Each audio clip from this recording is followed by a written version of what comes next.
Tell us a bit more about your forts, because they sound very exciting. They're sort of a James Bond style property. How many forts do you have? We have 3. Spitbank Fort, which is which is still big, but it's the smallest of the 3, and then Horse Sands Fort, and then No Man's Fort, and those 2 are 3 times as big as Spitbank, and they're taller. They've got an extra floor, and they've got a bigger diameter.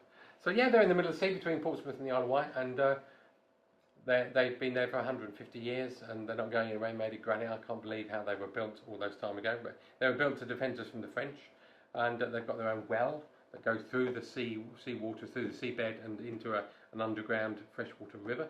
So you're very sustainable. If there's ever a nuclear war, I shall be out there and bunker myself down in there. That'd be easy. But no, they used to have hundreds of people sleeping out there during the. Well, originally they were built for Napoleonic times, and then after you were using the First World War and the Second World War, always to defend Portsmouth. And although Portsmouth was never actually attacked by the Germans or the French, I always thought people called them follies, and they were like Lord Palmerston had he was Prime Minister at the time, commissioned them to be built, and they're quite often called Palmerston Follies because they were never actually used. No one ever attacked.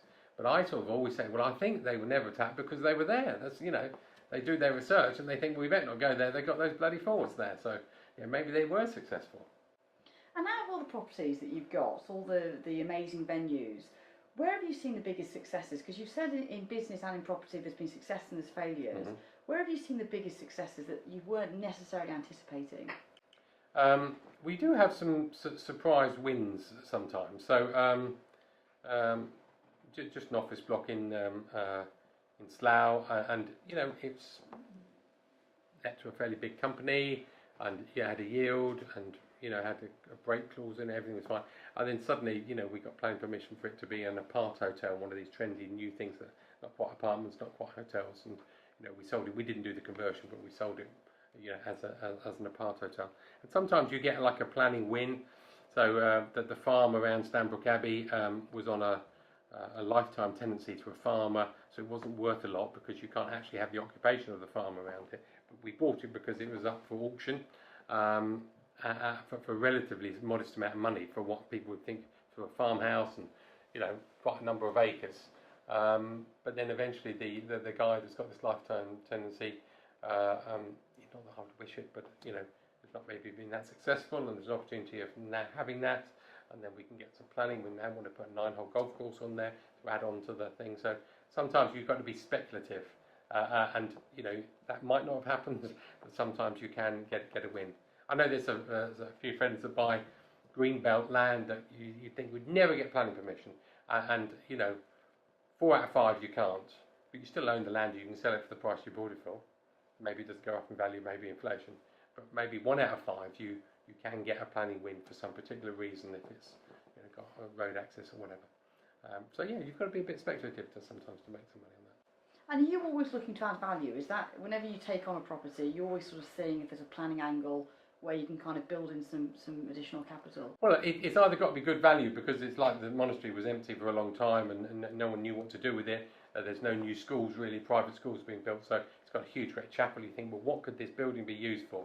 And the local people wanted to keep it as it is. They didn't want it to go down, but then be knocked down and a housing estate put on there. But then they didn't really know what it could be used for. So we were a bit of the white knight in that particular case, and the planners worked quite sympathetically with us to be able to convert it and for us to do what we wanted.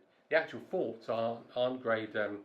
So one of our castles is grade 1, and we've got a Morley Old Hall, which is a moated manor house in Norfolk, is grade 1. And English heritage, normally people worried about planning and English heritage and graded buildings, but our forts are above a grade 1. People think there isn't a grade above a grade 1, but there is. It's called an ancient monument, and it's like Stonehenge or Tower Bridge or something. It's called an actual ancient monument, and it's even stricter than grade 1. So the forts are classed as an ancient monument. I'm not sure why, but they are. And but we work very well with English heritage. We're sympathetic. We love the forts. We don't try to take their character away. So we've enhanced them. We've had thousands of all the public coming out to see them. So English heritage know and trust us now that we've won various awards.